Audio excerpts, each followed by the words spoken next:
Hoje nós temos um tema que faz parte de um contexto de muitas perguntas que têm nos sido feito há algum tempo, que é sobre sexo, sexualidade, ego e transcendência.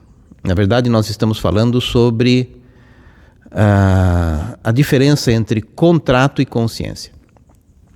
Nós vamos entender que desde os primórdios da humanidade, o sexo e a sexualidade sempre foram envoltos por mistério, sempre foram envoltos por tabus e debates de todos os tipos.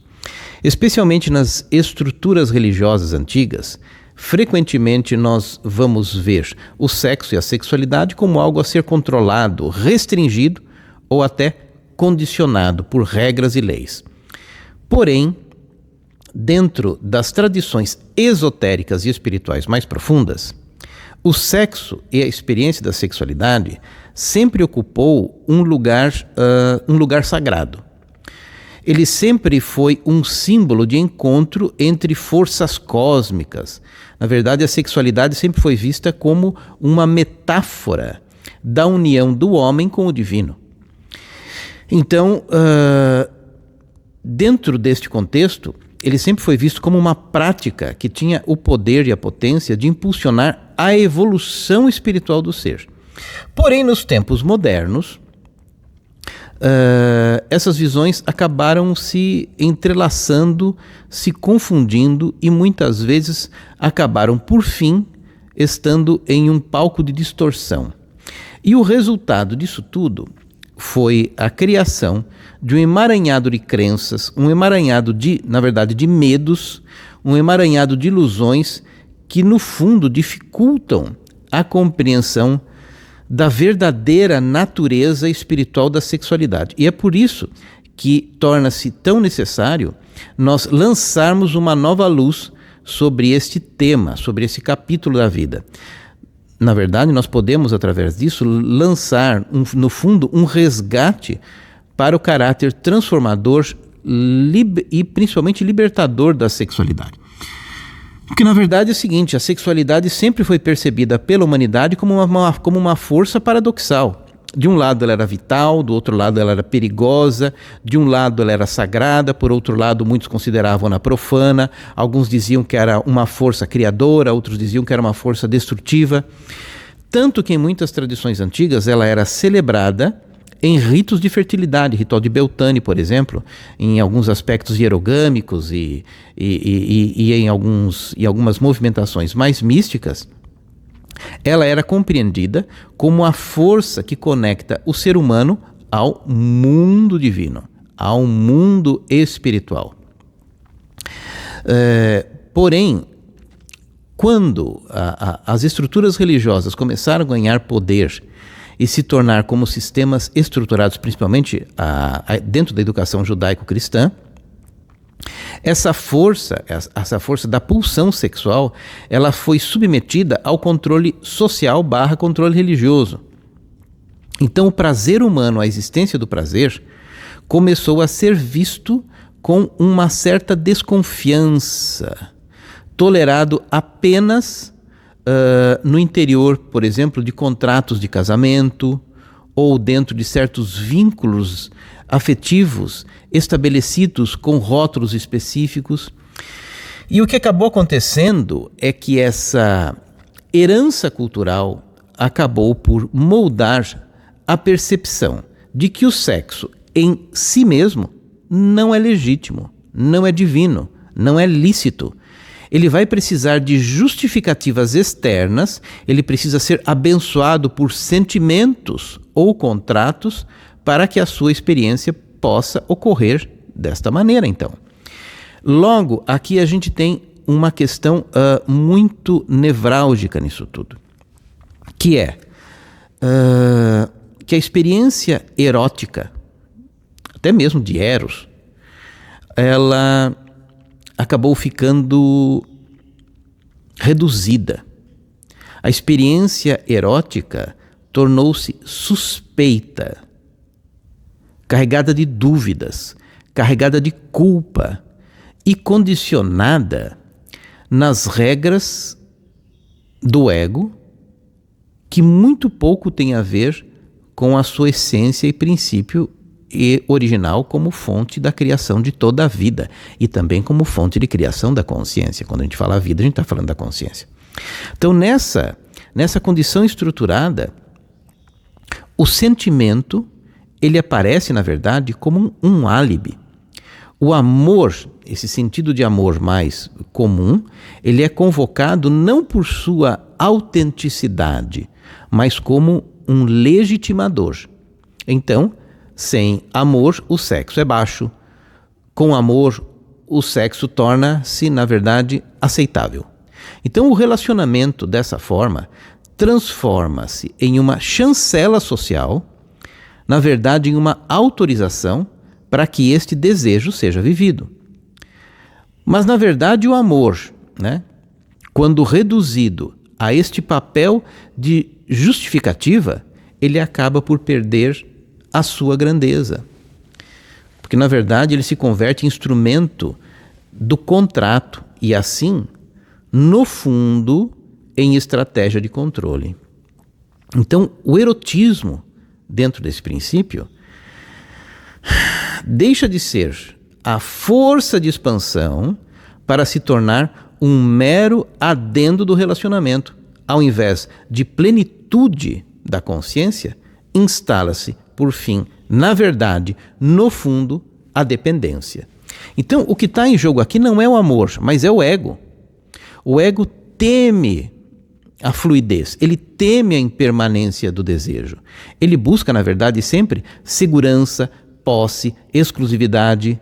E para não se sentir ameaçado, ele cria contratos, sejam estes, por exemplo, contratos formais, como casamento, ou, por exemplo, contratos informais, como as exigências da vida afetiva, onde, na verdade, são contratos implícitos com letras bem pequenininhas no final do texto.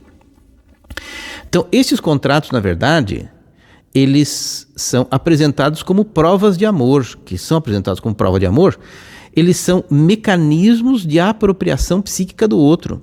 O sexo é transformado, na verdade, em moeda de troca e o relacionamento, no fundo profundo, em um espaço de vigilância.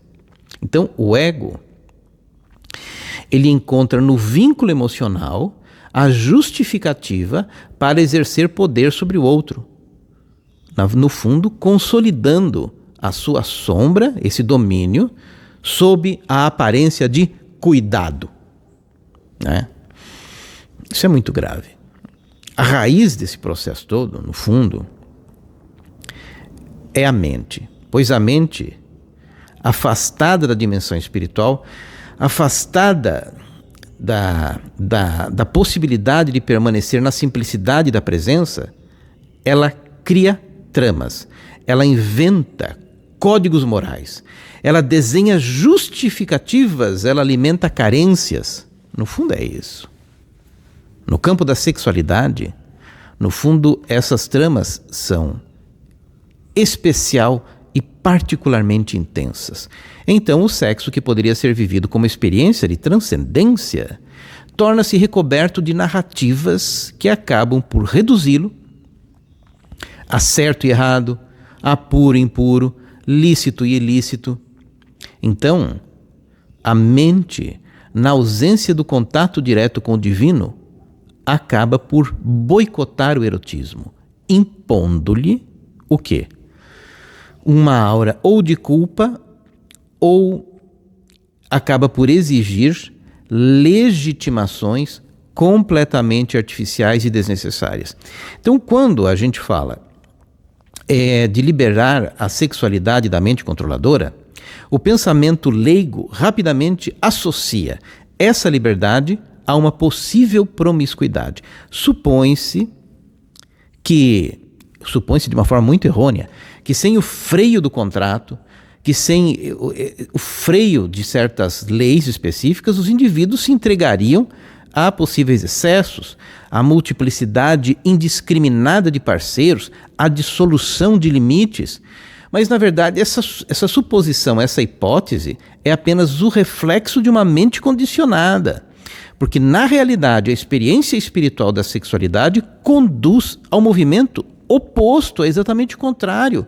Porque ao invés de dispersar, ela, no fundo, concentra. Ao invés de multiplicar pares, no fundo, ela seleciona. A consciência que desperta para a transcendência erótica refina muito mais os critérios. A peneira fica muito mais fina, tornando-os muito mais rigorosos e, sobretudo, lúcidos. Então, quando o sexo ele é vivido como instrumento de consciência, o indivíduo acaba por compreender que cada encontro é uma troca energética de grande magnitude. Então, não se trata de satisfazer carências emocionais, porém trata-se de participar de uma experiência que toca o núcleo espiritual do ser. E neste estado de tocar o núcleo espiritual do ser, o número de pares ele não aumenta, ele diminui. A seletividade cresce, mas ela cresce, essa seletividade, não por repressão, mas por clareza. Porque o que se busca não é diversidade, mas autenticidade. Então o sexo deixa de servir ao ego e passa a servir à consciência. Torna-se, no fundo, a expressão da vida em sua dimensão mais elevada, e não a compensação de uma falta. No fundo, o sexo fundamentado na matriz do ego, como uma tentativa de preencher lacunas interiores, ele gera um sofrimento inevitável. É a outra face do amor, por assim dizer, popularmente falando. Porque, na verdade, ele nasce da falta. E tudo que nasce da falta permanece no espaço de insatisfação. Isso não tem fim. Mas o sexo que floresce da consciência, ele não é falta. Ele é plenitude. Porque ele não é dependência, e sim um transbordamento. A transcendência ocorre justamente quando o erotismo deixa de ser a narrativa da mente e passa a ser a vivência direta do corpo e do espírito, a comunhão do corpo e do espírito. Nesse instante, o ego perde completamente as suas armas. Nesse instante, o ego perdendo o controle das suas armas, o encontro verdadeiro se revela como uma natural possibilidade de dissolução do ego e das fronteiras, limites e códigos que ele cria. Então, quando a gente entra nesse patamar, neste horizonte da espiritualidade, o sexo, liberto da trama mental, é visto não como uma degradação, não como algo que precisa ser justificado por 1000 tramas mentais, mas como uma escada para a supraconsciência. Ele não é o apêndice de um relacionamento e ele também não é uma moeda de troca, ele não é uma moeda de troca deste contrato, mas é a própria oração encarnada, é o princípio essencial do Tantra. É a expressão, na verdade, da nossa entrega ao mistério da existência. Isso é muito profundo. Então, longe dele ser promíscuo ou moralmente inferior, o erotismo consciente torna-se uma via de elevação para o divino. Então ele é vivido com reverência, uma profunda reverência, pois ele acaba sempre por revelar o caráter sagrado do corpo e, no fundo, da energia vital. Então, neste ponto, o sexo e a espiritualidade, eles deixam de ser elementos opostos. No fundo, eles acabam se reconhecendo como aliados neste mesmo caminho de libertação. Então, aquilo que o senso comum teme como promiscuidade é, na verdade, projeção da mente condicionada. É sempre assim. Então, o que o ego chama de amor é muitas vezes apenas contrato de posse. A espiritualidade mostra um outro caminho completamente diferente. Ele mostra o sexo como experiência de transcendência. Ele mostra o sexo onde a liberdade gera consciência, onde a consciência gera seletividade. E a seletividade gerada, ela revela a sacralidade do encontro. Então, muito longe de ser uma força degradante, o erotismo é um dos mais poderosos portais para a nossa iluminação. Porque quando ele é vivido, não como um adendo dos relacionamentos ou de contratos do ego, mas quando ele é vivido como expressão direta da presença, da consciência e da união com o divino, então ele se torna, na verdade, uma ponte direta para a transcendência de todos os nossos limites. Então, talvez este seja o momento de você parar e observar quais são as forças que estão impulsionando a sua experiência da sexualidade. O que gera esse impulso? Pergunte a si mesmo: eu estou apenas repetindo os velhos padrões do ego, tentando adicionar sentimentos, contratos e justificativas para dar credibilidade a uma estrutura condicionada? Será que é isso que eu estou fazendo? Ou eu estou utilizando a energia da sexualidade como um instrumento de libertação, capaz de dissolver, capaz de criar uma dissolução dos condicionamentos que eu criei e de me reconectar à minha própria essência? Pense bem. Você precisa parar para pensar sobre isso tudo. Fica aqui a reflexão. Se você gosta dos conteúdos deste canal, se inscreva. Se você acha que alguma pessoa pode ser beneficiada com este conteúdo, envie para ela. E se você fizer alguma pergunta e esta for pertinente, ela será aqui devidamente respondida. Aqui tem muita coisa para você refletir na sua vida sobre este assunto e capítulo. É isso aí.